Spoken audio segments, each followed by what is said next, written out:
Assalamualaikum warahmatullahi wabarakatuh.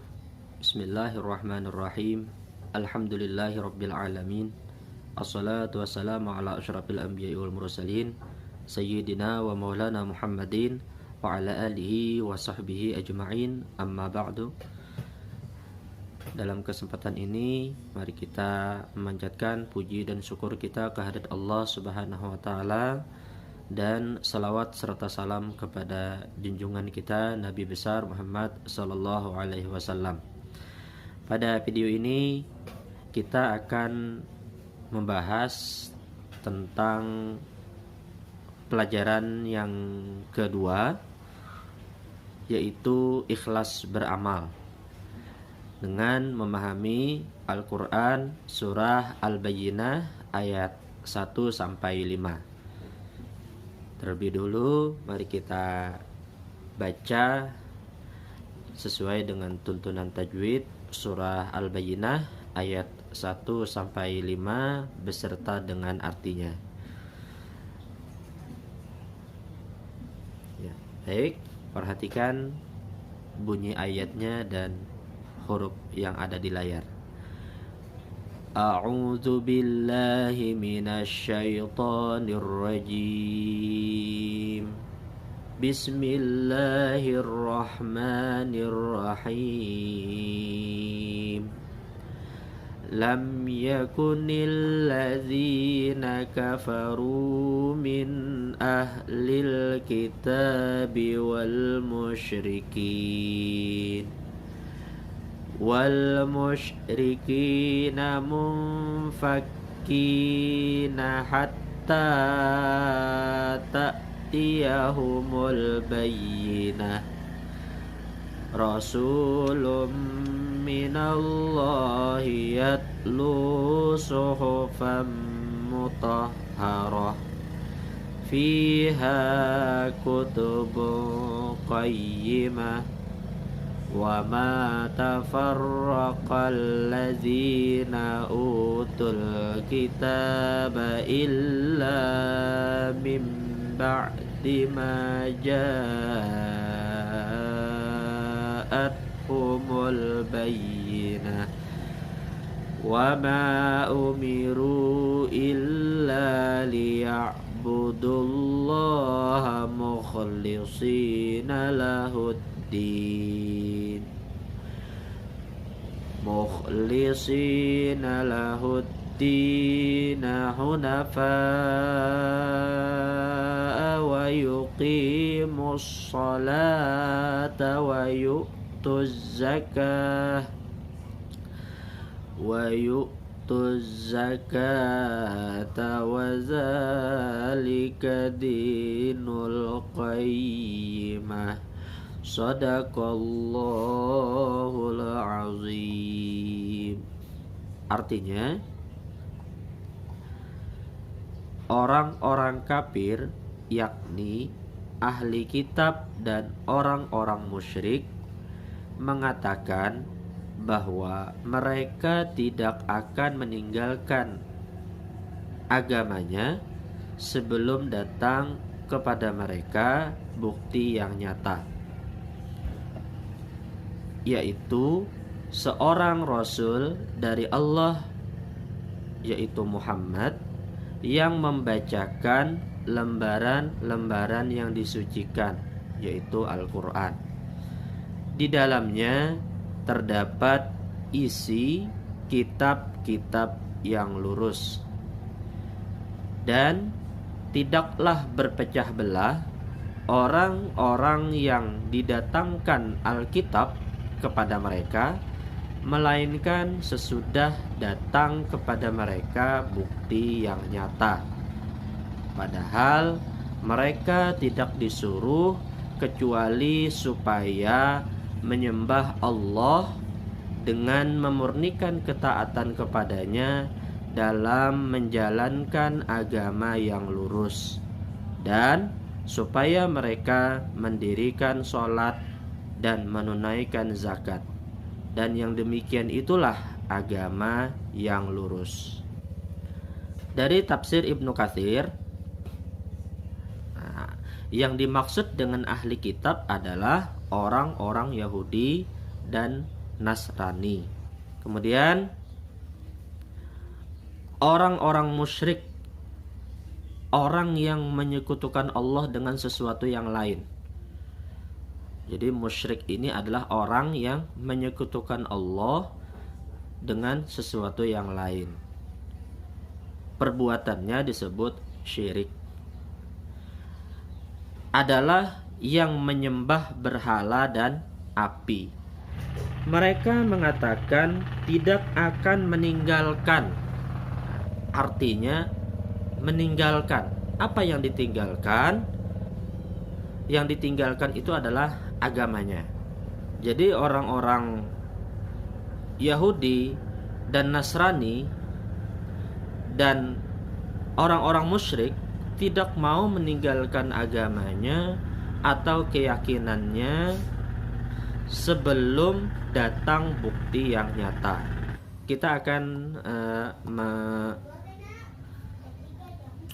menggarisbawahi kenapa jadi disebutkan bukti yang nyata. Nah, ini menunjukkan kekufuran yang luar biasa atau keingkaran yang sudah tingkat tinggi dari kaum kafir Yahudi maupun Nasrani dan juga orang-orang musyrik. Jadi mereka tidak mau menerima ajaran hanya sebatas ujaran, tetapi harus dengan bukti yang nyata. Sebagaimana yang diceritakan juga di dalam Al-Qur'an, bagaimana perilaku orang-orang kafir dari golongan Yahudi, umatnya Nabi Musa, di dalam surah Al-Baqarah ayat 56. Dan ingatlah ketika kamu berkata, wahai Musa, kami tidak akan beriman kepadamu sebelum kami melihat Allah. Coba bayangkan. Jadi perilaku dari kaum Yahudi, umatnya Nabi Musa, sampai-sampai mengatakan kami tidak akan beriman kepada Allah, wahai Musa, sampai kami melihatnya. Nah, jadi mereka tidak akan beriman kepada Musa dan ajarannya sampai mereka bisa melihat Allah dengan jelas. Di ayat lain juga Allah menjelaskan di surah Al-Baqarah ayat 92, dan sungguh Musa telah datang kepadamu dengan bukti yang nyata, kemudian kamu menjadi orang-orang yang zalim. Jadi bisa dibayangkan di sini yang dihadapi Rasulullah adalah orang-orang yang berperilaku kufur yang luar biasa. Bahkan kepada nabi-nabi yang sebelumnya ini kezaliman mereka luar biasa, bahkan sampai membunuh. Ada di dalam ayat lain diceritakan mereka membunuh nabi-nabi mereka. Jadi apa yang dimaksud dengan bukti yang nyata? Tadi sudah kita baca. Menurut salah satu tafsir oleh Mujahid mengatakan, Mujahid ini apa tafsir maksudnya? Yang dimaksud dengan bukti yang nyata adalah Al-Quran. Tetapi di dalam tafsir yang lain, tafsir Al-Quran bil Quran, tafsir yang berikutnya ada di ayat yang kedua. Bukti yang nyata yaitu seorang Rasul dari sisi Allah. Bagaimana bisa seorang Rasul dari sisi Allah bisa menjadi bukti yang nyata? Ada 3 hal yang ada pada diri Rasul Rasulullah SAW, yaitu Nabi Muhammad. Yang pertama yang bisa menjadikan al-bayyinah, bukti yang nyata, adalah satu, ajarannya yang benar. Wa ma yantiku anil hawa in huwa illa wahyu yuha. Rasulullah itu tidak berbicara kecuali wahyu dari Allah Subhanahu wa taala. Nah, yang kedua, karena akhlak Rasulullah sallallahu alaihi wasallam. Nah, yang ketiga, ini Rasul bisa sebagai bukti yang nyata karena mukjizat-mukjizatnya.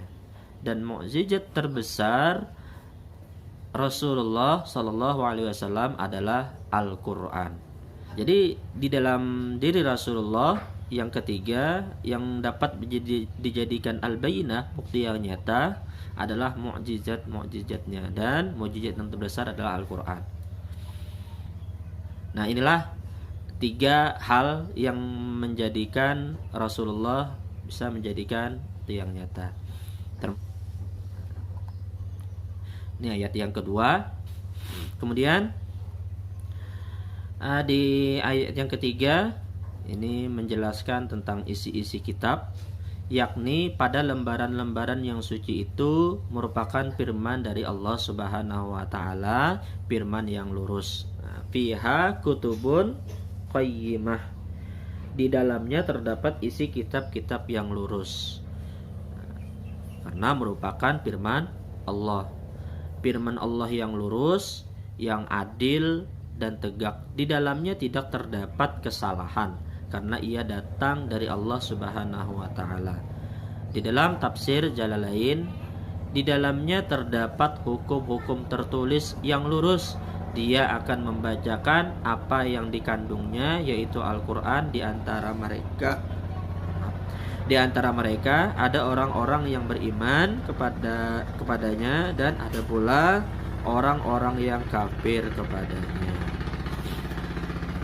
Kemudian ayat yang keempat, artinya dan tidaklah berpecah belah orang-orang yang didatangkan Alkitab kepada mereka, melainkan sesudah datang kepada mereka bukti yang nyata. Nah, di sini menunjukkan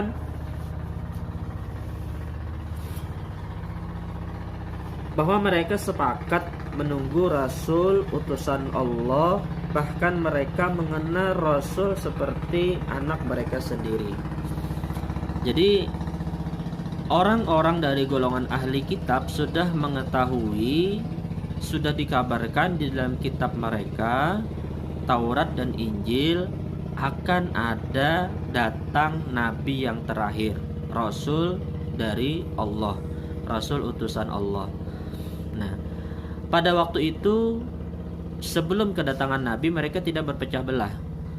Orang-orang yang didatangkan Alkitab kepada mereka sehubungan dengan masalah keimanan kepada Nabi Muhammad SAW tidak berpecah belah, bahkan mereka menunggu-nunggu.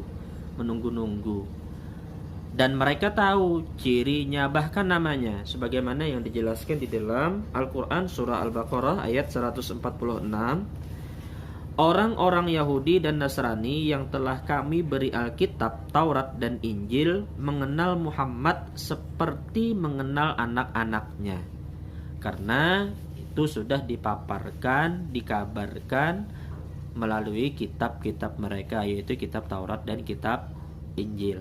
Bahkan di ayat lain mereka sudah tahu namanya, seperti yang dijelaskan atau yang diceritakan oleh Allah dalam Quran surah As-Saff ayat 6, yang artinya, dan ingatlah ketika Isa ibnu Maryam berkata, "Hai Bani Israel, sesungguhnya aku adalah utusan Allah kepadamu, membenarkan kitab sebelumku, yaitu Taurat, dan memberi kabar gembira dengan kedatangan seorang Rasul yang akan datang sesudahku, yang namanya Ahmad," yaitu Muhammad.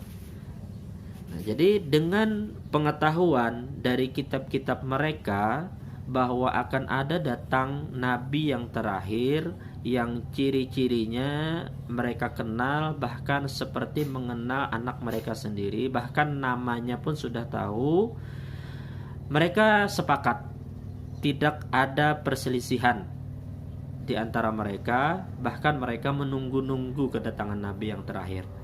Nah, tetapi illa min ba'di ma ja'athumul bayyinah, setelah kedatangan Rasulullah sallallahu alaihi wasallam, Nabi Muhammad kepada mereka, tiba-tiba mereka mengingkarinya, menolaknya. Tidak semua. Sebagian dari mereka ada yang beriman dan masuk Islam, ikut Nabi Muhammad, dan kebanyakan dari mereka mengingkarinya. Mengingkari karena dengki, bukan tidak meyakini kenabian Nabi Muhammad, karena mereka sudah kenal, tahu ciri-cirinya, dan bahkan mereka sudah tahu namanya. Jadi mereka tidak menolak bahwa Nabi Muhammad ini benar utusan dari Allah, tetapi mereka hanya mengingkarinya, menolaknya karena dengki. Dan kalau mereka sudah menolak Nabi Muhammad sebagai Rasul dari utusan Allah, otomatis mereka juga menolak apa yang dibawa oleh Rasulullah Nabi Muhammad SAW, yaitu Al-Quran. Meskipun ajarannya yang benar sampai sekarang sudah banyak yang terbukti, ajaran-ajaran apa yang ada di dalam Al-Quran ini benar adanya. Nah, namun mereka dari awal sudah menolak, bukan karena tidak tahu kebenaran Muhammad dan Al-Quran, tetapi mereka hanya menolaknya karena dengki, khususnya karena dengki. Sebelum kedatangan Nabi Muhammad, mereka adalah orang-orang yang sepakat untuk beriman kepada Nabi Muhammad. Tetapi setelah Nabi Muhammad datang kepada mereka, tiba-tiba mereka mengingkarinya, terutama orang-orang yang dengki dari kalangan mereka.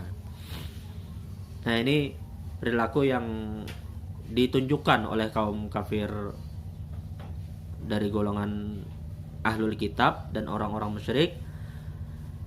Mereka sudah mengetahui dan sepakat tidak mau meninggalkan agama mereka sampai datang kepada mereka bukti yang nyata, yaitu seorang rasul. Dan ada 3 bukti tadi kerasulan Nabi Muhammad SAW yang bisa dijadikan bukti yang nyata, yaitu ajarannya, akhlaknya, dan mukjizat-mukjizatnya. Nah, di ayat keempat Allah menjelaskan mereka tiba-tiba menolak kenabian atau kedatangan Nabi Muhammad SAW, padahal sebelumnya mereka sepakat dan tidak berpecah belah untuk beriman kepada Nabi Muhammad. Penjelasan di ayat kelima, padahal mereka tidak disuruh di dalam kitab-kitab mereka, yaitu Taurat dan Injil, kecuali menyembah Allah dengan memurnikan ketaatan kepadanya dalam beragama. Artinya membersihkan dari kemusyrikan dengan lurus, maksudnya berpegang teguh kepada agama Nabi Ibrahim dan Nabi Muhammad SAW apabila telah datang. Jadi mereka sudah diajarkan, diperintahkan, diingatkan oleh Nabi mereka melalui kitab Taurat dan Injil supaya hanya menyembah kepada Allah, jangan menyekutukannya dengan sesuatu apapun selain Allah, dan berpegang teguh kepada agama Nabi Ibrahim, Nabi Ismail, Nabi Ishak, Nabi Yakub, Yusuf, Ayub, dan seterusnya sampai kepada Nabi Musa dan Nabi Isa. Berpegang teguh kepada ajaran mereka.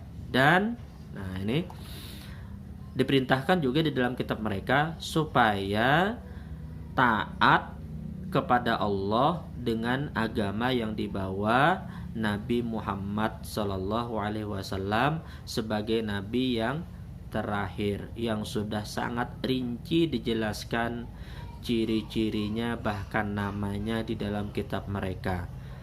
Nah, namun mereka seperti yang dijelaskan di dalam surah Al-Bayyinah ayat keempat, mereka tiba-tiba mengingkari. Dan khususnya kebanyakan yang mengingkari mereka dari kalangan mereka adalah karena dengki. Kesimpulan, ikhlas merupakan amalan hati yang perlu mendapatkan perhatian, khususnya secara mendalam dan dilakukan secara terus-menerus, baik ketika hendak beramal, sedang beramal, maupun ketika sudah beramal.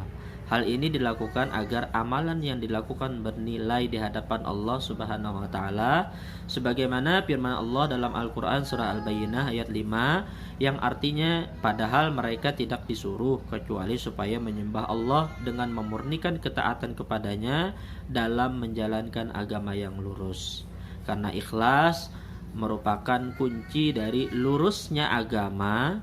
Nah, ini kunci dari lurusnya agama, sehingga kita bisa terhindar dari perilaku-perilaku yang digambarkan oleh Allah, perilaku orang-orang Yahudi, orang-orang Nasrani, dan orang-orang musyrik.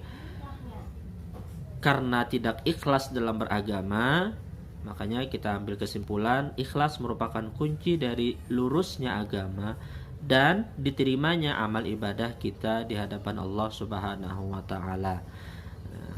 Iman kita sudah benar hanya kepada Allah, dan ketika beramal pun harus ikhlas karena Allah, bukan karena yang lain, bukan karena riya, karena sum'ah, ingin minta dengar, ingin minta dipuji, atau ingin dunia dan sebagainya yang tujuannya bukan Allah. Nah, itu pun amalannya sia-sia. Baik.